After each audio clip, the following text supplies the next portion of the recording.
Ready.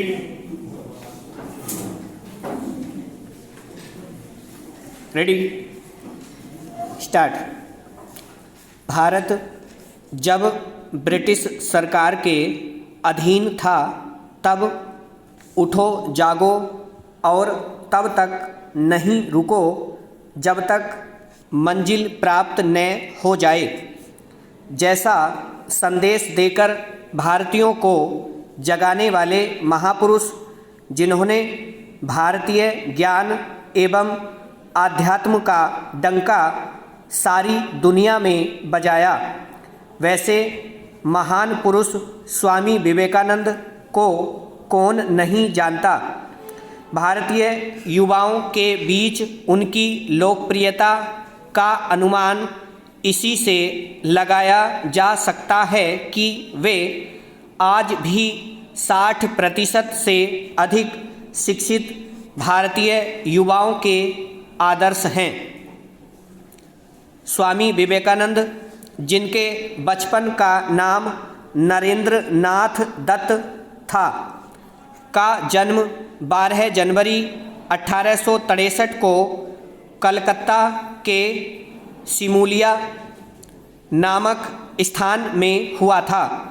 उनके पिता श्री विश्वनाथ दत्त एक प्रख्यात अटॉर्नी थे।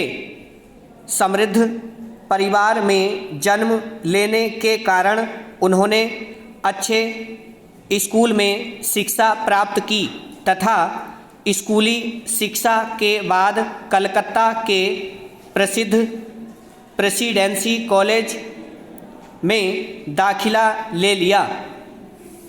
उस कॉलेज में पढ़ने के दौरान उनकी आध्यात्मिक भूख जागृत हुई और वे ईश्वर, विश्व, मानव इत्यादि के रहस्य जानने के लिए व्याकुल रहने लगे।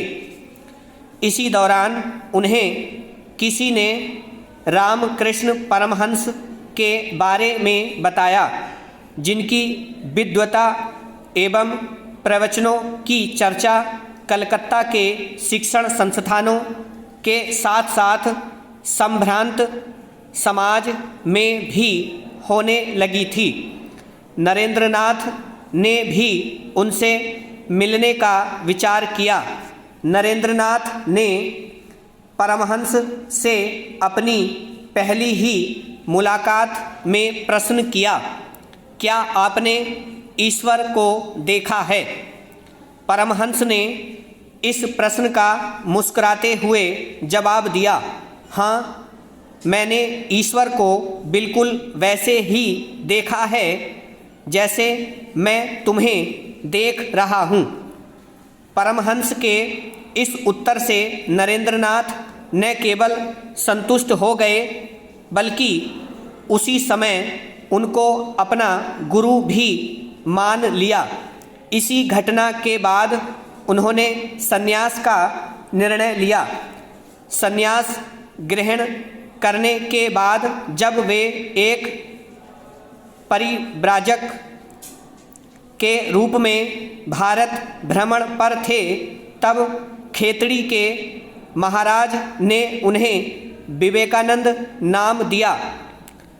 वर्ष 1893 में जब संयुक्त राज्य अमेरिका में विश्व धर्म सम्मेलन का आयोजन हुआ तो खेतड़ी के महाराज ने विवेकानंद जी को भारत के प्रतिनिधि के तौर पर उनमें भाग लेने के लिए भेजा।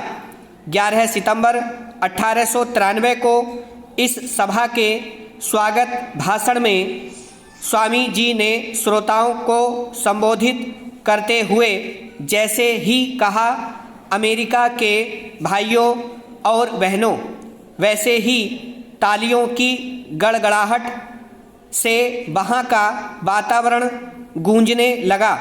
सारे लोग आश्चर्यचकित थे।